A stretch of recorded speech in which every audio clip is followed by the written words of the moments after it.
Assalamualaikum warahmatullahi wabarakatuh. Ketemu lagi di channel YouTube Rumah Anggun. Di video kali ini saya akan share bagaimana caranya membuat puding ulang tahun, serta bagaimana caranya memulai bisnis dengan puding seperti ini. Ini adalah beberapa puding yang sudah saya buat. Sebelum kita mulai videonya, terima kasih untuk yang sudah subscribe, dan yang belum subscribe jangan lupa subscribe ya.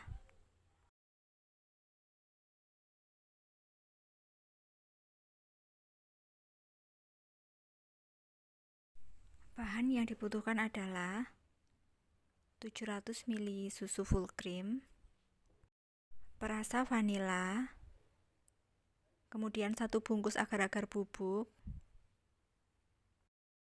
dan 100 gram gula pasir. Masukkan semua bahan yang sudah disiapkan.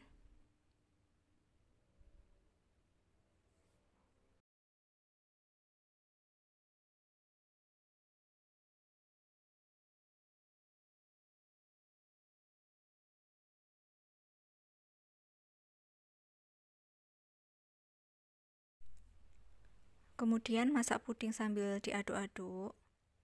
Hal ini bertujuan agar susu tidak pecah.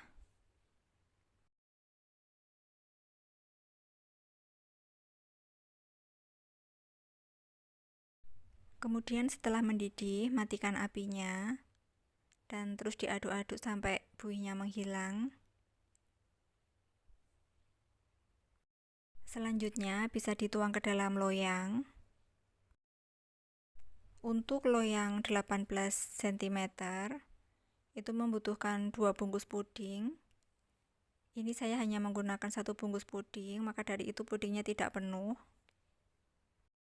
Nah, sambil menunggu puding dingin, kita bisa potong-potong buah untuk hiasan.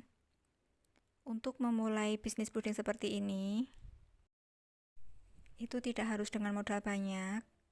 Yang utama adalah teman-teman harus membuat contoh beberapa puding yang kemudian diposting di media sosial, diiklankan di media sosial. Teman-teman bisa berkreasi secantik mungkin. Dan yang terpenting adalah kita tidak menggunakan foto dari orang lain. Jadi kita harus benar-benar menggunakan foto kita sendiri, hasil karya kita sendiri. Ini adalah salah satu cara menghias pudingnya, yaitu dengan memotong stroberi seperti ini. Kembali pada bisnis tentang puding, selain promosi di media sosial, teman-teman juga bisa promosi ke teman-teman terdekat. Di samping pembuatannya yang mudah, membuat puding seperti ini tidak membutuhkan modal peralatan yang cukup banyak. Dibandingkan dengan pembuatan kue tart, itu membutuhkan beberapa alat seperti mixer, beberapa macam alat lainnya seperti spuit. Dan untuk pembuatan puding seperti ini, peralatan yang kita butuhkan yang utama yaitu loyang, dan yang kedua yaitu cetakan huruf, dan itu juga terjangkau harganya ya teman-teman. Jadi menurut saya, untuk teman-teman yang mungkin bingung pengen punya usaha apa, bisa mencoba bisnis puding ulang tahun seperti ini.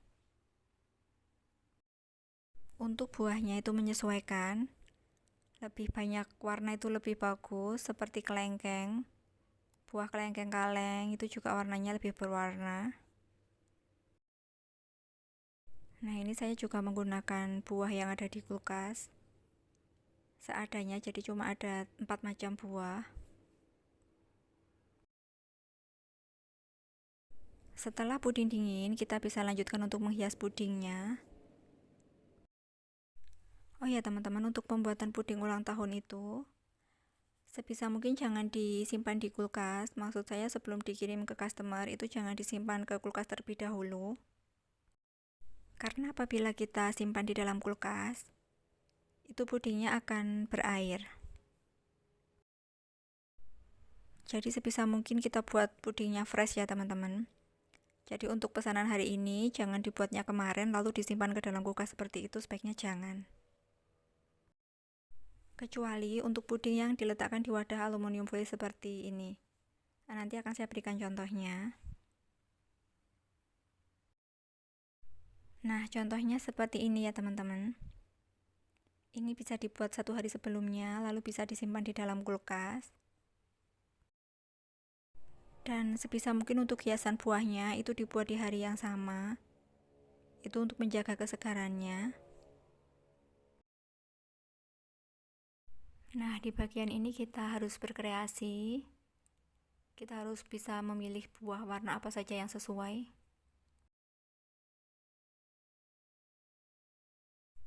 Untuk buah jeruknya, saya menggunakan buah jeruk kaleng. Dan untuk pembuatan pudingnya itu seharusnya menggunakan sarung tangan ya teman-teman.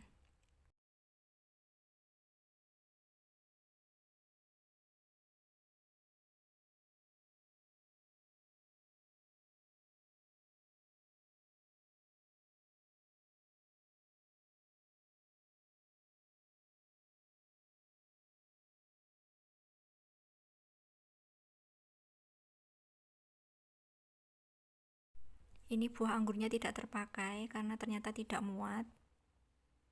Setelah menghias buah selesai, lalu kita membuat puding bening untuk lapisannya. Puding bening ini bertujuan untuk melapisi buah, supaya buahnya terlihat mengkilap, lebih cantik. Dan juga bertujuan agar buah tidak bergeser.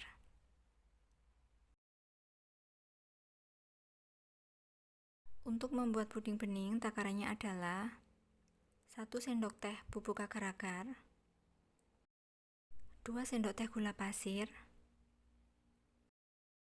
dan 150 ml air.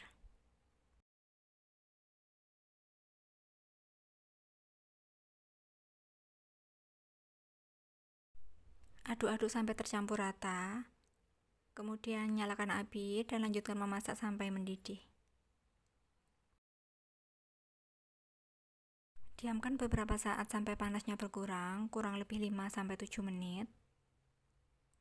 Karena kalau terlalu lama itu pudingnya bisa mengental dan hasilnya kurang bagus untuk hiasan buahnya. Kemudian kita lanjutkan untuk melapisi buahnya. Caranya yaitu dengan cara menuangkan sedikit demi sedikit. Jangan langsung banyak, nanti akan memberikan tekstur yang kurang bagus. Nah, itu puding yang mengalir ke bawah itu tidak apa-apa. Karena nanti di situ akan kita isi cairan puding juga. Biasanya disebut dengan lem. Hal itu bertujuan supaya puding tidak bergeser ketika dibawa ke tempat customer. Untuk lemnya itu sesuai selera, bisa bening, bisa juga putih susu, atau bisa menggunakan cara lain yaitu dengan cara bagian bawah puding itu diberi lapisan roti seperti roti bolu. Jadi ketika kita membuat, ketika hampir kering itu kita tempeli beberapa helai roti. Bisa juga ditempeli dengan lapis legit. Nah, itu juga bisa digunakan untuk mencegah puding bergeser ketika dibawa dalam perjalanan. Selain itu, lapisan roti juga berfungsi untuk menyerap air dalam puding.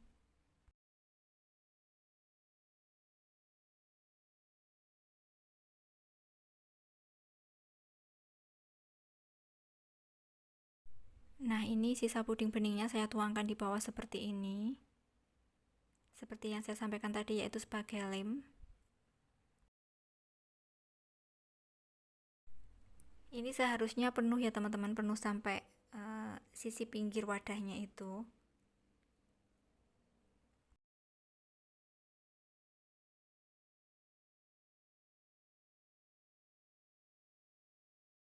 Tapi ini saya hanya menggunakan sisa yang ada, jadi tidak bisa memenuhi bagian bawahnya. Setelah semua selesai dan pudingnya sudah dingin, itu segera tutup dengan mika supaya aman ya teman-teman.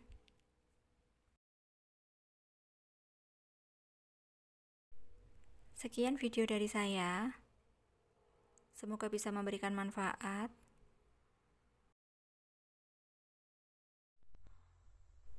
See you next video.